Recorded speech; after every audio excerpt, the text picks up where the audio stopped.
Well, it's everything football and other stuff. And Matt, I'll tell you, Matt is snowed in up there in North Carolina, and they got whacked this uh, Hmm. weekend. It's not normal for that area of North Carolina to pull up 5 or 6 inches of snow, right? Yeah, no. I mean, there's videos of Myrtle Beach, North Carolina, a Hmm. place that really never gets snow ever. Uh huh. They got a strong coating of snow, so it hit North Carolina pretty hard. It hit Georgia and South Carolina as well. Yeah. Um, Stuff that you're not really used to. And the southern part of Virginia, which also is not used to getting whacked, got whacked. Yeah, So yeah, that was heavy. if you're out there, and one suggestion, just stay in. Let it go. Let it. Don't go out for a while. Just enjoy. Kick back. I'll tell you. One yeah, well, in San Diego though, um, at Torrey Pines, there's some pretty interesting golf that Justin Rose was playing.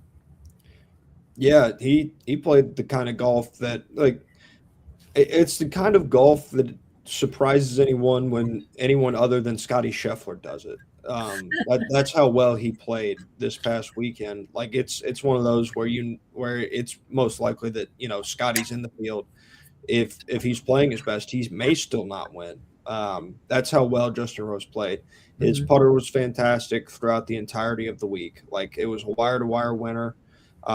He was just hitting better shots than everybody on a consistent basis throughout the golf tournament. Um, Joel Damon summed it up in they talked to him Saturday after his round where he was Hmm. in a tie for second. I think he was 6 shots back at that point in time. They Yeah. asked him, they said, Joel, do you think you have any chance to win coming in tomorrow? He said, yeah, I do. If Justin Rose oversleeps his tee time or just doesn't show up for some reason, um, Yeah. then yeah, I probably got a pretty good shot. But if he shows up and he plays the kind of any form of kind of golf that he's been playing, there's no way. He said he's been just that much better than everybody else this week. Well, the thing is, Justin Rose has been in the conversation of good golfers for a while. But he seems now to begin. You know how sometimes it takes a while for people to click in. Maybe just maybe this is Justin's time. Yeah, well, and people forget that just 2 years ago in 2024, Hmm. he had to go out and he had to play the qualifiers for the Open. Right? He had to go out and re-qualify for the Open. He did that. He came in second in that Open, Yeah. and since then he's had a bit of a resurgence in his career. Hmm. Maybe not consistently at the tops of Right. leaderboards the same way some of these other guys are, Uh-huh. but he's played some really good golf at some different spots. He played well in the Ryder Cup this past year. Hmm. Right. Obviously, he played well at that Open. He played well at the Masters last year. And then obviously you see what he was able to do this week. So when Justin Rose has his ace stuff, he is one of the best golfers in the world, and I think that catapults him back inside of the top 10 in Hmm. terms of the official world golf rankings. Yeah. And we got on the tennis side the Australian Open. Um the youngest guy to make it to a career Grand Slam. Alcaraz outlasts the Joker, and pretty much everything that anybody hit in his direction, he was able to return. Yeah. Um, it was, I can't say that I got up at 3:30. Can't say that I watched a lot of Oh, tennis. I don't know the most about tennis, but what I can tell you is that I went back and I watched a clip of Djokovic when they were returning, hmm. and he hit a few fantastic shots. And every time Alcaraz was able to answer back. He had talked about it last year. I can't remember which of the major tournaments they had finished, but he had talked about when he got eliminated, Djokovic did, how it's a lot harder now because these guys are just so much better athletically than he is now that he's on the backside in terms of his career. Well, I mean, in many ways, Djokovic, he's not Federer. Okay, he's not Roger Federer, but it's the same kind of thing. You can Federer could hit, in return Joker's stuff, and then what he was finding out was Joker could return his stuff better. and I think that's where we're looking at right now with Alcaraz. Um, Joker is not as fast as he used to be. His hands are there. He can still hit the ball. His serve is still there. But Hmm. at the end of the day, you're not gonna. He's not gonna beat Alcaraz unless Alcaraz, makes mistakes, and he doesn't. Yeah, yeah. Just So, like he's at the top of his game, and as long as he's not out there beating himself, then yeah, you know, as good as Djokovic has been, he's not going to beat him. nope. Um, some fun stuff over the weekend in NASCAR.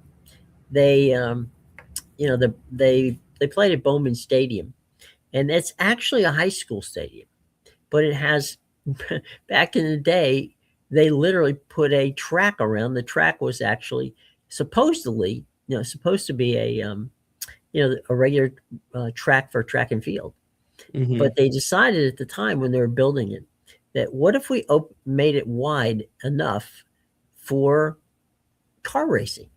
Hmm. And I figured, okay, well, let's give it a shot. So one of the smallest venues in all of NASCAR, actually, it is the smallest venue in NASCAR, um, is Bowman Stadium, and they did the Clash there the other night, and it's fun to watch because it's basically um, a half a mile, a little more than half a mile. So these cars, you can't. It's not like you're going to get up a lot of speed to get around each other. So takes a lot of driving, and so you know, it was fun to watch. And Chase Elliott won, and and he had his car. There's a lot of fun situations where he was getting bumped because the guys that close they can bump each other, and you're like, Hmm. okay, and you'll see some guys maybe if they get out of line when they bump they'll push the guy off his line, and sometimes that can spin him out. That can do all kinds of things. So there was a lot of you know paint exchange between between cars in that race. uh, Last night I did watch some of the hockey, and was really good. Boston got up 5-1, and then the Tampa Bay Lightning retaliated and came back and won the game in a shootout.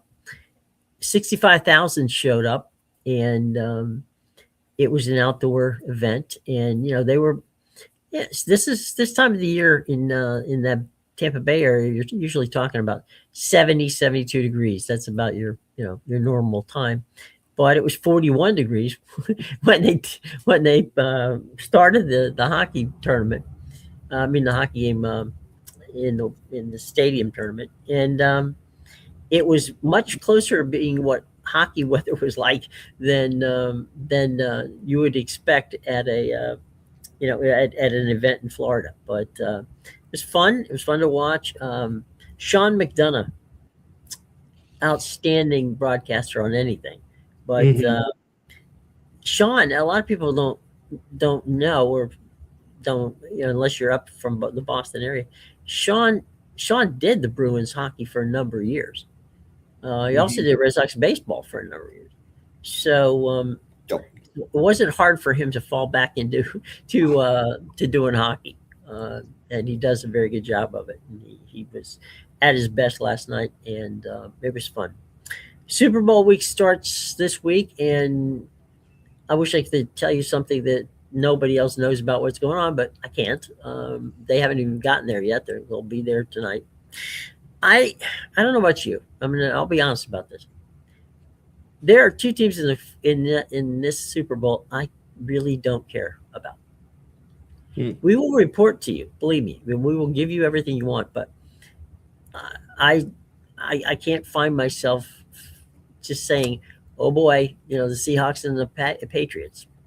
You know, if it were the Rams and the Patriots, maybe, but the Seahawks and the Patriots, no, that doesn't do anything right. Doesn't move the needle anywhere. Yeah, I think the NFL has really. I think part of that is the messaging that the NFL's had over the past couple of years Mhm. is that they've really pushed that grouping of quarterbacks to Patrick Mahomes, Josh Allen, Joe Burrow, Lamar Jackson kind of types, Mhm. and they're absence of those. They're absent of those. Hmm. And then on the NFC side, some of their stars over there. For as much as he's highly debated, Jalen Hurts is a name. Hmm. Matthew Stafford's a name. But I think just being honest is Sam Darnold doesn't move the needle the same way those other names do. No, Drake May, he moves the needle some, just not the same way that those other names do. But I think when you dig down, there's some good stuff. It's interesting. Clint Kubiak's working on a deal to become the Vegas head coach right right. now. Hmm. That's something. You talk about Sam Darnold's journey back from where he was when he first got drafted. He's people use Baker Mayfield as a prime example of the career revival, but Right. Sam Darnold's done exactly what Baker did, but he's done it better than Baker has up Hmm. until this point. Um, Yeah. and so, you still have the rematch of the teams from 11 years Mhm. ago where they had that game-sealing interception. There's stuff that you can dive into, but I'd say it definitely can lose some appeal because it doesn't carry the same name value that some of the other Super Bowls have. Well, fan bases count, and the Patriots have a fan base. There is no Mhm. doubt about that. And the Seahawks have a fan base, but they're not the national fan base. I mean, the Patriots, when Brady was there and Belichick was there, they had there's a love hate relationship. Some people loved them, a lot of people hated them. It was very hard to find somebody in the middle of that. Um, the Seahawks, though, they just, it, I'm just, the Seahawks, I'm happy for Darnold. Okay. I'm happy because I think, Mhm. that's a cool thing for him. There's validation there. Drake May, again, good story. There are storylines in this Super Bowl that we will, unearth for you and carve out. My my statement that I made just a couple of minutes ago was that you and I we've been around Super Bowls for a very long time, Mhm. and sometimes you just can't wait to see these two teams play. Yeah. That just doesn't seem for me at this point in time to be. I really want to see these guys play each other. I mean, yes, it's a Super Bowl. Yes, it's a championship. But then again, it's the same thing when Arizona was in the World Series. I could really okay, good, but I'm not going to miss the World Series. But then again, I really don't have a lot of traction for some of these matchups. I mean, you get better matchups sometimes in the road leading up to the Super Bowl. Yeah. Yeah, you definitely can. If Seattle's defense plays better Hmm. this week, which they played well when they had to against the Rams on that final drive, but in terms of a full body of work, they didn't necessarily put together a fantastic body of work against Los Angeles. If that defense rebounds, then I think everybody kind of expects Seattle to win. Hmm. But Patriots made it there for a reason. They've done Sure. good work too. They have a top 5 defensive unit, and it's going to fall a lot more on the shoulders of Drake May, who has not played very well over these last few weeks. But he's also played Denver's defense, Hmm. Houston's defense, and the Chargers defense as well, and all three are really solid units. I believe top Yeah, 10 in the the other, the other thing too is um, Mike Grable needs to get some love too. I mean, he Oh yeah. he took that team and that franchise and spun it around. And I mean, they had a better defense in the championship game against Houston than Houston did, and Houston's got a fantastic defense. Yeah, yeah, absolutely. I think part of that had to do with who they had at quarterback and who Houston had at quarterback. I think that mattered. Um, but yeah, their defense has done just as good of a job as all of those other defenses that they played. In fact, a better job because their offense hasn't it has not We'll clicked. see It how. didn't. Go ahead. I'm sorry. uh, oh, okay. I was going to say their offense has not clicked at all. Really throughout these playoffs, whether that be the Chargers, the Texans, or the Broncos. It hasn't happened. But their offense hasn't had to click because their defense has just been so good. Yeah, absolutely.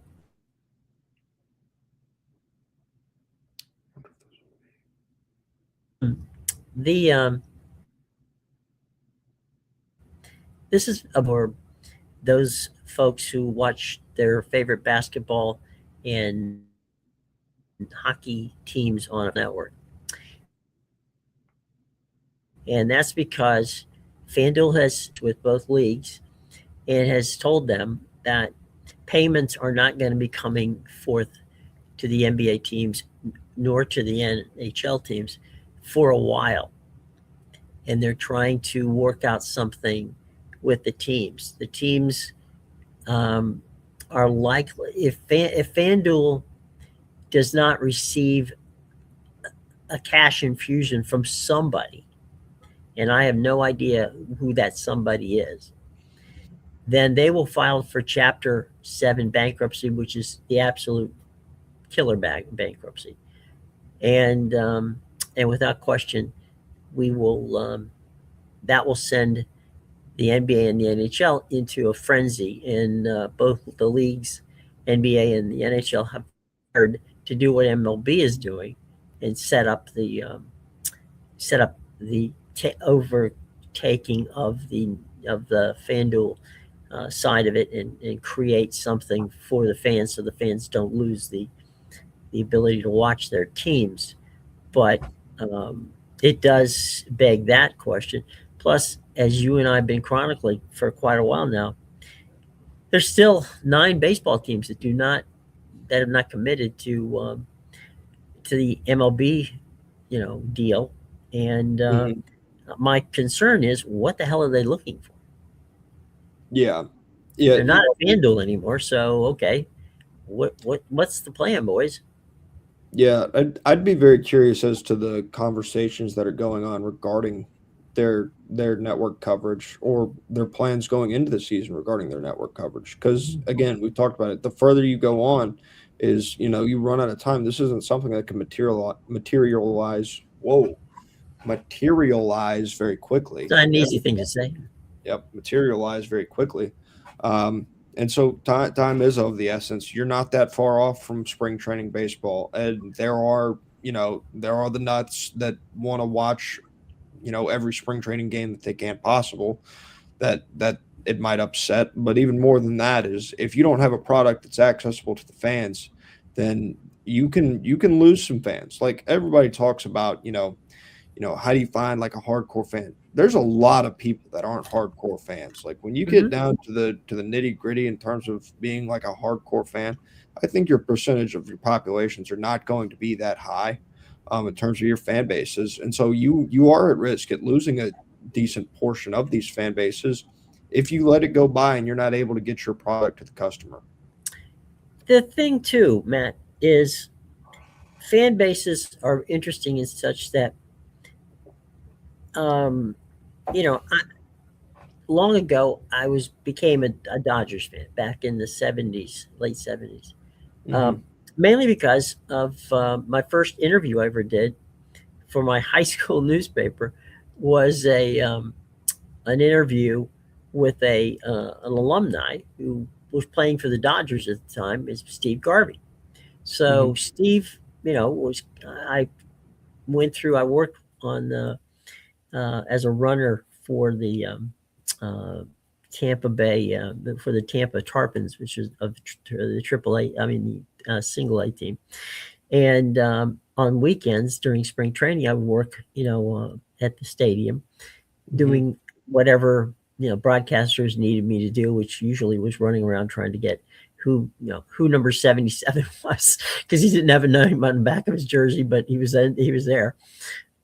So um, I made arrangements to see if we could get to Steve. Steve was kind enough to give me the interview, Hmm. and from that point on, I liked the Dodgers. I mean, if I can't watch my team, I'm obviously I'm not in Los Angeles, but my point is this: you have a lot of people who watch the games on television, listen to the games on radio. They may only go to 1 or 2 games. They may not go to any game, Hmm. but they support the team. And how do they support the team? By ratings. Ratings help support the team. Okay, So you don't even have to make it to the stadium to affect the bottom line of a baseball team or an NBA franchise or an NHL franchise for that matter. So yes, it's important to be able to put people in the seats. That's always good. Mhm. But if you can't put people in the seats, your gauge is who's watching us. Okay, Yeah. most of those teams that are like we talked about the Pirates, right? In Mhm. time, the Pirates have an amazing rating in Pittsburgh on their on television. Yeah. People watch them on television. They have one of the biggest radio listening groups in all of Major League Baseball. So Mhm. it's not that people don't want to listen and watch Pirates games or go to the Pirates game. It's that they haven't put something on the field in so long. It's hard to get people even down to that beautiful ballpark at PNC. Yeah. But the the loyalty of fans and the fan base is, as you said, hardcore fans. I'm I would say most teams in Major League Baseball have maybe 30-40% of their fan base is hardcore. The rest of it is more of a casual fan. Mhm. And the way you connect with the casual fan is you have your games on television.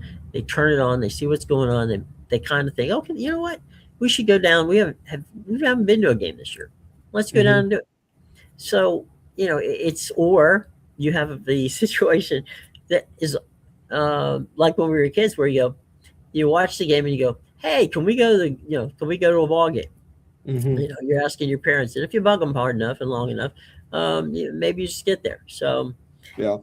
I do believe more than anything that television and baseball are go hand in hand in driving people to to become fans of teams. As we talked about with the Atlanta Braves, people in Iowa, people in Hawaii, people all over the country when Turner had TBS and the Braves were on every day. There are Braves fans everywhere. Yep. So it's the Chicago Cubs had the same thing when they had WGN as a superstation. So I do think that what I don't understand, and hopefully I will find out soon enough, is why the 9 teams that are out there have not committed to working with Major League Baseball, but are waiting for something that there's no reason to believe is going to happen. Yeah. Yeah, I'd be very curious to see the thinking in those rooms when they're going over this stuff. On you're talking about the large listening and watching audience for the Pirates, and I Mm-hmm. think that goes back to, and it's an opinion, that's Mm-hmm. changed with perspective, but it's something where, yeah, you're probably going to have a larger listening audience because you don't put something on the field that's worth going to see. Like, Mm-hmm. I used to think that, like, fans not turning out, Mm-hmm. oh, you're a fair weather fan. How dare you not show up during the Mm-hmm. hard times, stuff like that. It's not cheap going to games. Like Mm-hmm. like it's not. It's a long time commitment. It's not cheap necessarily, depending on where you're going. And, do you want to sit in the 300 section and watch your team lose by 8 runs? I don't know. I can't say that it's necessarily something that you want to spend your time and your money on. So these fan bases, I think that teams that aren't filling stadiums because of the product, not because their fans aren't out there. Like the Athletics weren't filling the Coliseum, not because they weren't able to, but because the Athletics hadn't cared to fill the Coliseum Mm-hmm. in quite some time. So you got to put the product out there in order to get the fans in the stands because they do have these alternatives that are easier and more flexible. And if I'm watching a game on TV, if I need to go do laundry, I can go do laundry. I can do stuff productive in that time, and I didn't spend money, and I didn't go to the park either. So it saves you time and money. And if the ownership doesn't care, why should the fan bases care? That's the Yeah, way you. and no, you're right. And the thing is that uh, the amount that baseball's done a good job in one regard, and that is they have partnered with a number of different entities. Normally, it's a grocery store or some sort of thing like that, where they have like a family night where you can go for $10. You can get in the ballpark and you get a hot dog and potato chips and something to drink. Okay, Hmm. that's like going to the movies. Okay, and $10 is a reasonable price, Yep. and so that's worked for them. For and those are usually the games that no one. It's it's like if we're talking about the Braves, that would be a game against maybe the Marlins or maybe against you know um, I don't know, maybe the Nationals. We'll see. Hmm. Teams that don't move the needle fan base wise. Yeah. But you can get in there. So I get that. That's great. But Yeah. you also you're pricing yourself out of the market, and then you're not giving people what they want to see for the price that you're charging them. Yeah. And I think that's what's difficult. I mean, I can give you an NBA situation. A few years back, my niece wanted to go to an NBA game. I'm not these one of these guys who goes out and calls in friends and gets free tickets. I figured that's not professional. Yeah. So we went we went to see. She wanted to see the Miami Heat play against the Wizards, and that evening for four people cost them around $400. Hmm. What average family can just lay down $400 Yeah. to go to a basketball game? To go watch the Washington Wizards of all teams. I don't want to say it, but yeah, it was painful. Yeah. It was definitely painful. But by the way, they beat the Heat that night. Wow. But yeah, my who knew, right? Um, but yeah, I mean, it's you want to do it. It's an event to get people save up to go to these games, Yeah. and so um, I mean, one of the things I will say for the NBA, and we're talking about back in the day, I can't say it right now, is I never saw, I mean, I did a lot of NBA basketball. Bird, Johnson, Michael Jordan, they showed up Hmm. every day. And Jordan and Bird, and they said to Bird, why, what's the deal? And he said, Michael and Magic and myself, and because people that we go to Cleveland, or we go to Indiana, that may be the only time they get to see us play. Hmm. And he said, and so in many ways we're an entertainer, we're performers.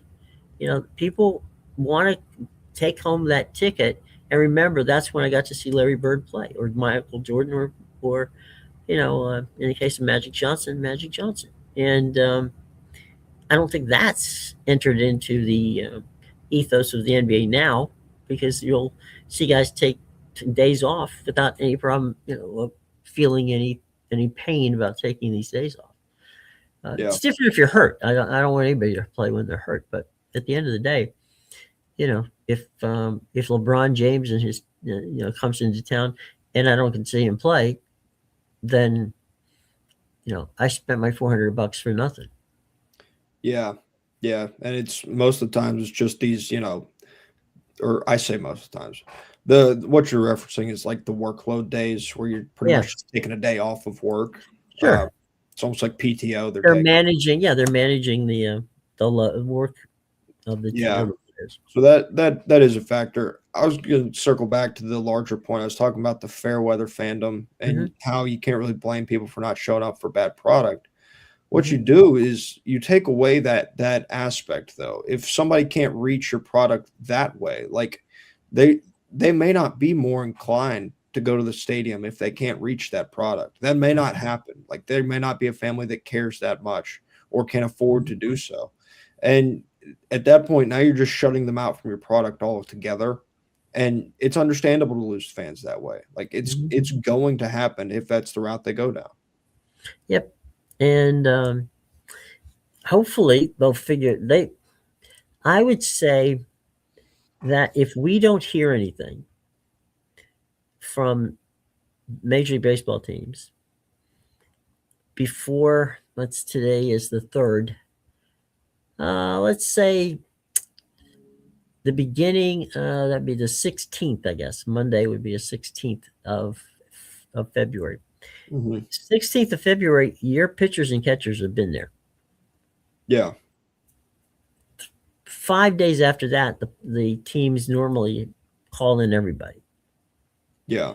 So we're approximately 3 weeks away from potentially having meaningful spring training games. Hmm. And we're a little over a month away from the start of the season. Yeah.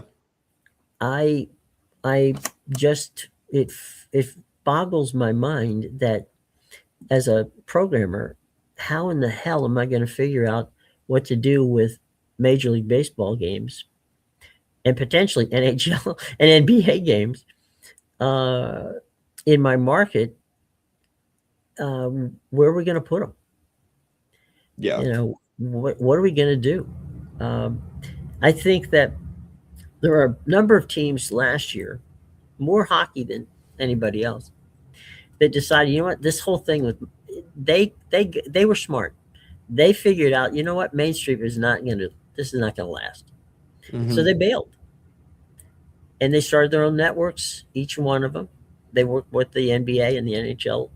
They worked with over-the-air broadcast stations, and they ended up deciding, okay, this is what we're going to do. Hmm. And they offered the entire slate. Every game was on over-the-air broadcast stations for free, and Hmm. if you were outside the market, you could stream it and pay $20 a month to get all of your games for your favorite team. That formula for them 1 year in seems to have been a good way. The fans engagement with the fans they saw was like shot up amazingly. Hmm. So the numbers were good. They got people in the building. It seems to have been a good process.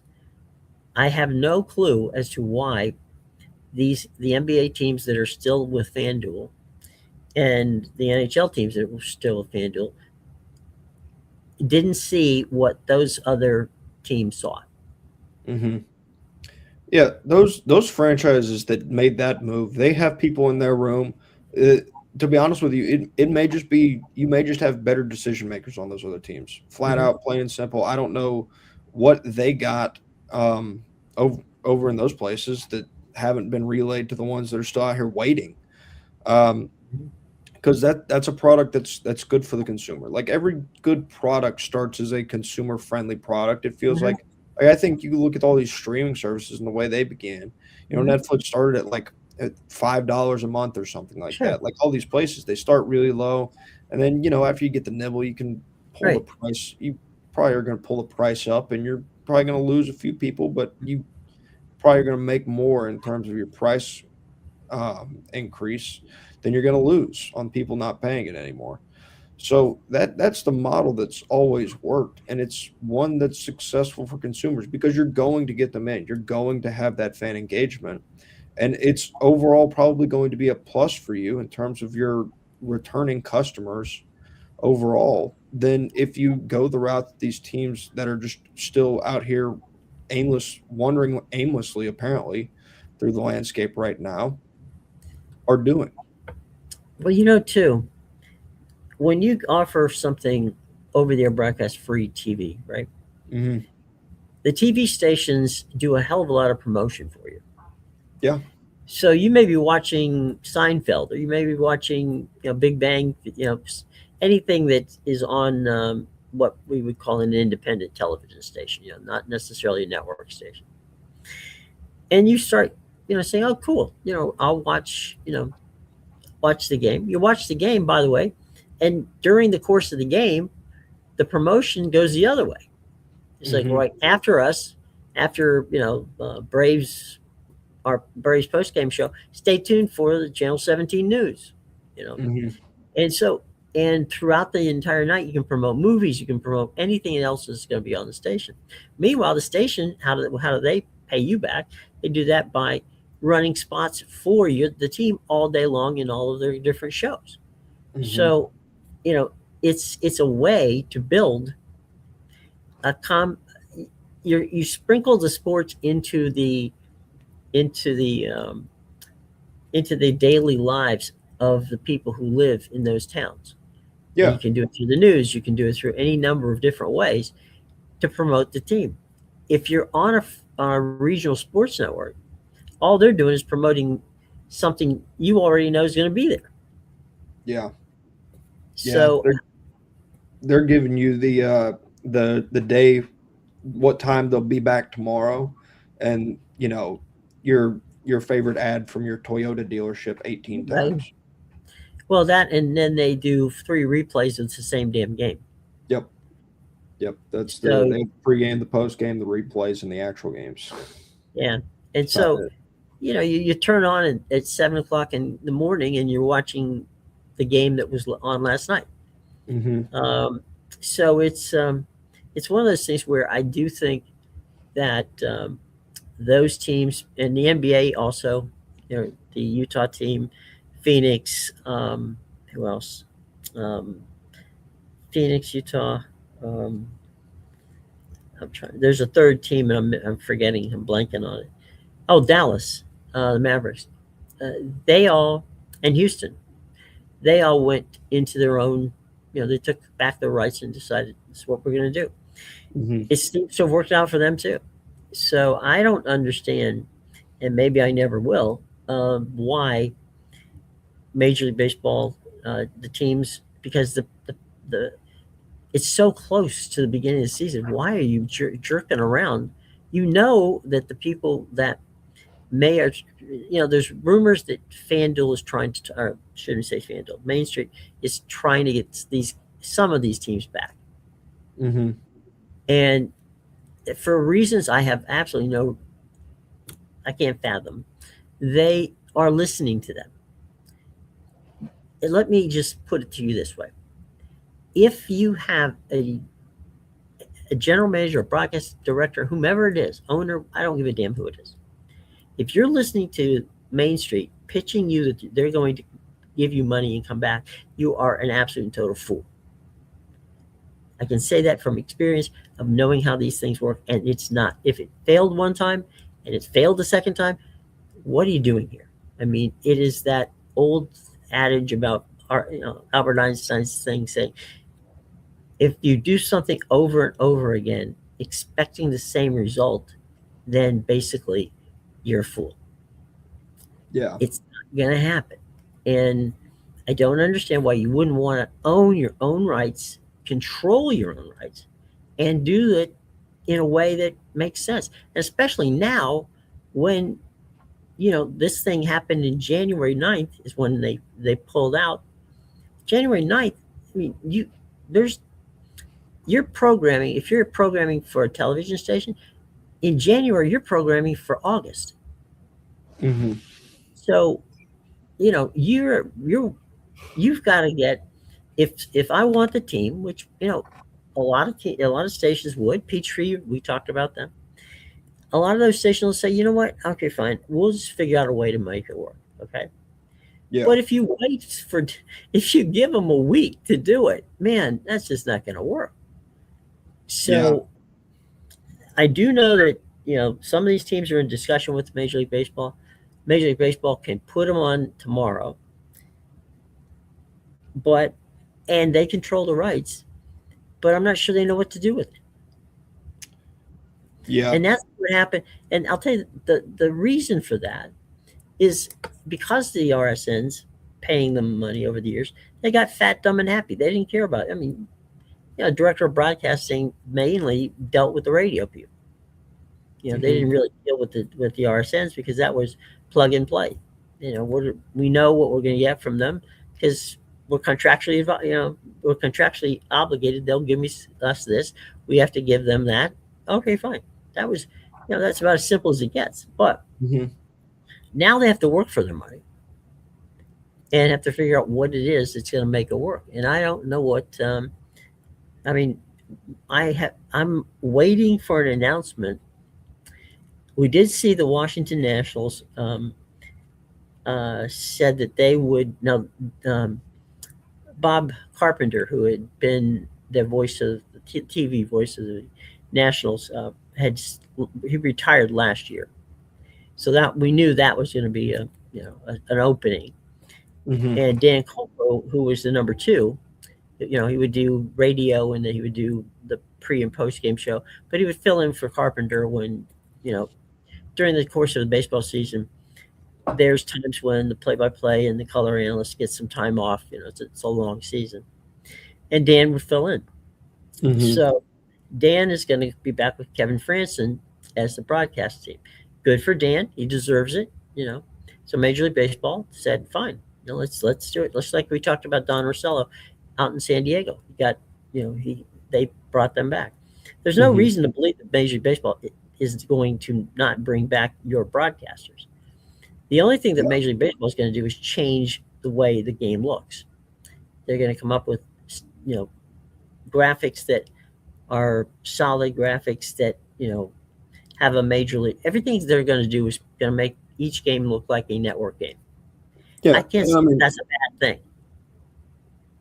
I mean, let's not pretend like these RSNs were putting out a fantastically produced product in terms of some of the stuff they like. Their score bugs were awful. The product overall, it felt like when you watched it on FanDuel Sports Network, it felt pretty cheap, all things considered, when you watched their overall production.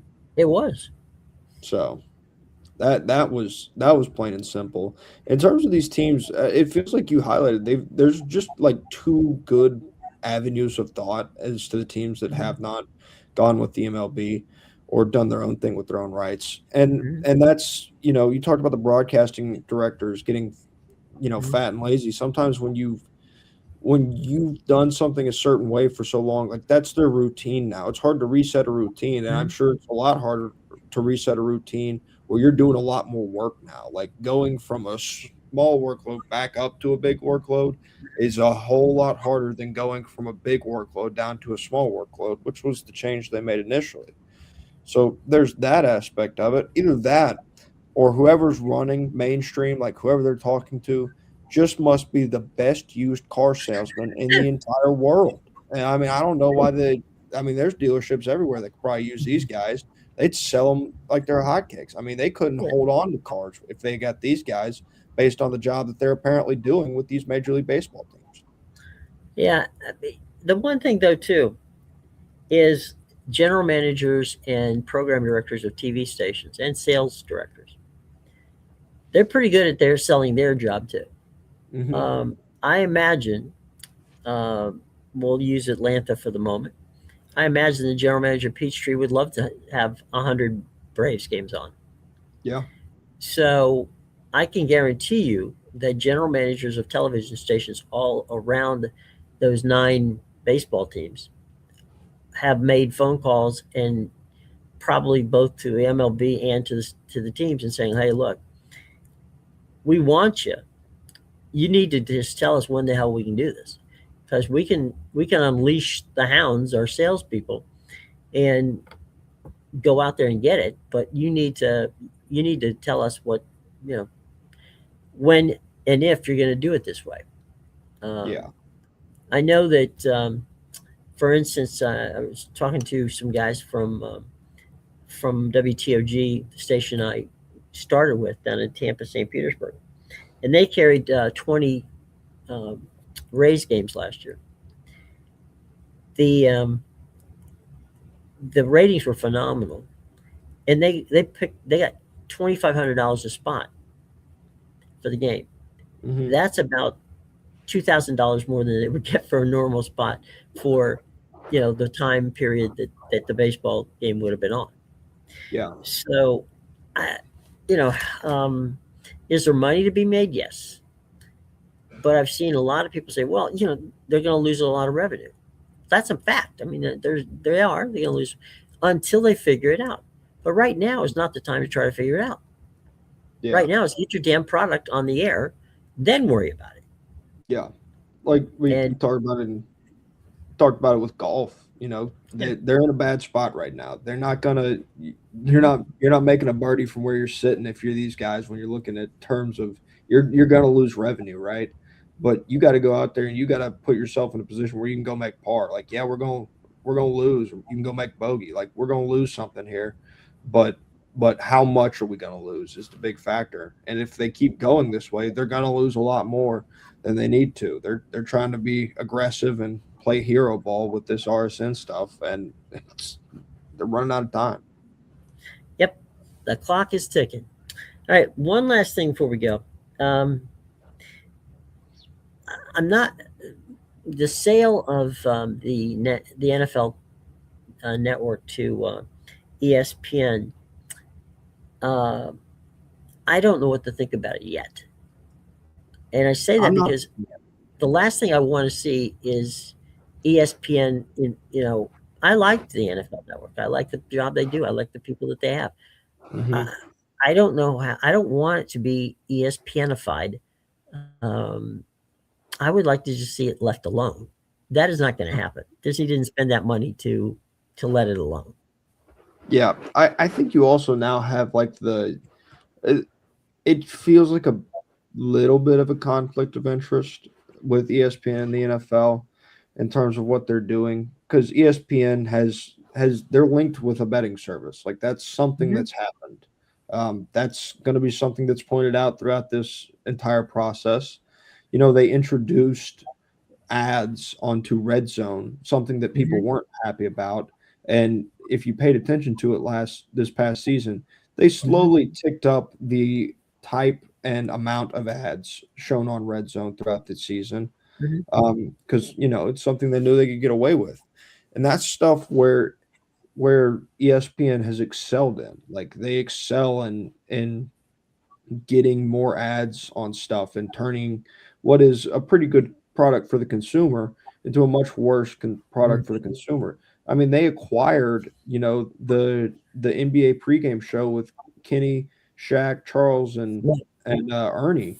And what have they Mhm. done? They've been on TV, I think, like 3 times since they acquired it. And this NBA Yeah. season, we're in the month of January, or we're in the month of February now, and they've barely been on TV recently. Just in their model, everything that ESPN touches turns to shit. And so that doesn't make you feel good about the prospects of what the NFL network is going to be moving forward, given what it's been in the past. And that's just the pure product standpoint. There's outside stuff that people have legitimate concerns about in this partnership as well. Yeah, and the other thing too is, you know, the one thing that you could count on the NFL network was it wasn't hype network. It Mhm. was a lower key network. It was an opportunity to watch, um, you know, former professional sports football players and professional broadcasters do good shows. Yeah, And the idea now that Disney and ESPN own them, I just I don't see any way that Jimmy Pitero is not going to try to engage some of these guys involve them back into, roll them into the the ESPN ethos. And one last thing on this: there's a lot of really talented people at the NFL Network, and I'm hoping that they don't just kick those guys to the side and say, well, we can take care of this. yeah, You know, yeah. we don't need that. We don't need these people. I think, Well, these people built the damn network, so yeah, I don't yeah. I mean, and another ramification is now it means we're going to have to hear about the Cowboys pretty much every day on that network. If ESPN has their way about it, I mean, good lord, maybe we can sneak some LeBron coverage into what they're working over there on the NFL as well, just following the know. ESPN model. Yeah, I don't. Looking for Stephen A. I mean, Yeah, look, as I said, ESPN was very good to me, and I have no, um, I have no qualms about debating what they did back in the day. But the changes they made to make it more entertainment and less sports, um, basically, I think was the ruining of the network. Yeah, yeah, they've stunk. Call a spade a spade. They Yeah. just have not. They've geared fully away from their sports coverage, and they cover sports in the most entertaining fashion they could find possible. And I Yeah. guess credit to them, but there's a reason that the NFL Network felt quiet, like Hmm. because they were giving you legitimate analysis and like things that would actually help you in understanding the game of Hmm. football, and ESPN specializes in not doing that. And I'll tell you what, to close it out, one of my favorite networks to watch is the MLB network. I love Mhm. watching Harold and the guys at night watching a Oh, game. When they dip into a game in the middle of the game and start talking, it's like, wow, it's like you're sitting there with your friends. You're yeah. like, Mhm. all right, because they turn the sound down, so you're not hearing the announcers, you're hearing them, and they're Yep. having all kinds of fun. And Yeah. so, Greg Ansinger and Danny Plesac and Harold, I mean, that's fun. Yep. Um, and if somebody touches that, I'll get pissed off. But Yeah. the your point about Ernie, Chuck, and Shaq and Kenny,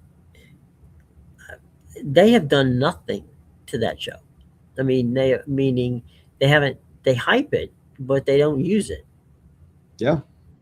So They what's the sense? acquired an asset and then just left it sitting on the shelf pretty much. Mhm. I think the big thing that I think the league was pushing in that direction, pushing them to ESPN. But Mhm. I know for a fact that um, Amazon put a lot of money out there and threw a lot of money at it and said, Mhm. "Look, we don't care where you produce it from. You can produce it from the moon. I don't care, but we need that. We need that show. We want that show." Yeah. And there was some backdoor negotiations that it ended up on ESPN. Mm.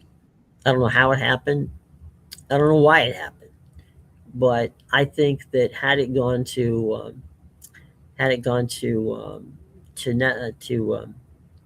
the streaming service, to Amazon, I think that that would have been a better place for it to be. Yeah. I think you would have found that product on probably every time Amazon has their primetime games. Right. It would have been a more utilized product. And maybe that's why it's on ESPN now. You talked about the back channels. That wasn't Mhm. exactly a show where they bit their tongue by any measure. So maybe the NBA wanted to see a little less of Ernie and the gang.